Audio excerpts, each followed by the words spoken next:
Well, in recent weeks, healthcare providers have been bombarded with questions from patients about both seasonal flu and the H1N1 flu. Preventing both flu viruses requires two separate vaccines. Walgreens yesterday started offering seasonal flu shots.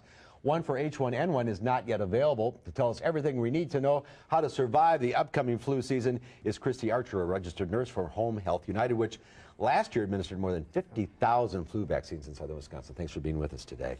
Thank you. So, what's available right now? Seasonal influenza vaccine is available now. Most of the clinics have it. Home Health United is going to start September 21st.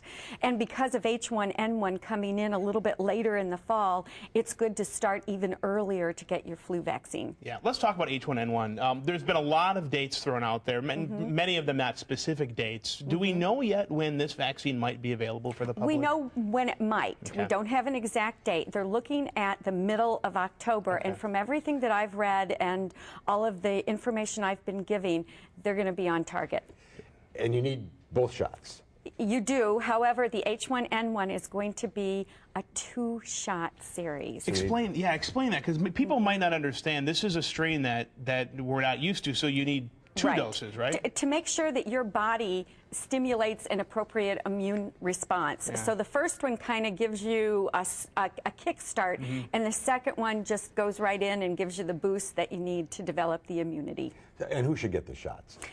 Well, actually, for seasonal influenza, everybody 6 months and up should get it. But H1N1, to begin with, there are targeted groups, and it's 6 months to 24 years of age.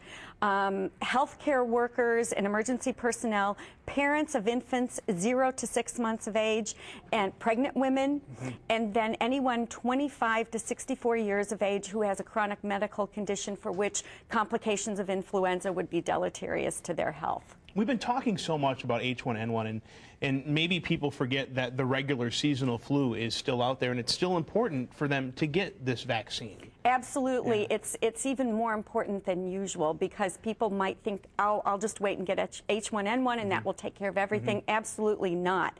So right now, influenza, seasonal vaccine, get it as soon as you can. Okay. And a lot of people are really scared about this H1N1. Should they be? As far as the vaccine or the illness? No, just the illness. Absolutely. I mean, scared as it's an influenza. And so that's how you need to respond to it. It is projected that there might be more deaths from it, but it's because we don't know what it's going to do. And so it is an influenza. I want everyone to keep that in mind. It's still an influenza. And alongside all the vaccinations, we've been preaching this as many of the proper hand washing, hygiene. That's all really important. That's the most important thing. Respiratory etiquette, making sure that you cover your cough and your sneeze and wash your hands all the time. Yep, that's the key. All right, well, let's hope for a healthy upcoming flu season. Get those shots. All right. Thanks, Christy. Thanks for being with us.